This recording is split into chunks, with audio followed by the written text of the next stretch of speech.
fait, il y a un peu 3 sous-propositions qui se dessinent sur la question du logement. La première, c'est de réquisitionner plus fortement les logements vacants. C'est déjà ce qu'on portait, nous, en 2019, avant la campagne des municipales, et puis qui avait été repris dans l'alliance qu'on avait fait avec les Verts, notamment. Donc la question des logements vacants, qui est pour nous un vrai sujet. La deuxième question, c'est la question de l'hébergement d'urgence. Et là aussi, moi, pendant le mandat, je l'ai beaucoup porté dans les conseils municipaux et autres, mais ailleurs, comme à Rennes, il y a des hébergements municipaux d'urgence qui existent, etc.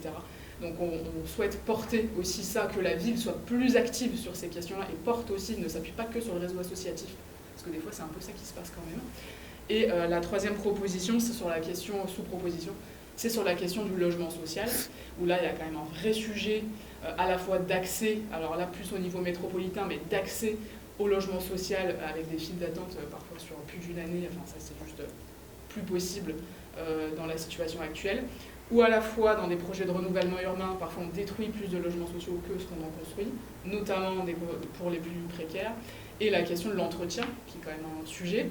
Cette semaine j'étais encore à Bois-Blanc et à Faubourg de Béthune, là juste derrière à Concorde, mais dans des situations qui sont juste inacceptables, de la part de bailleurs sociaux qui sont quasiment publics, je pense à LMH pour ne pas le citer, mais il n'y a pas que, Vilogia, Bois-Blanc, enfin des situations qui sont juste lunaires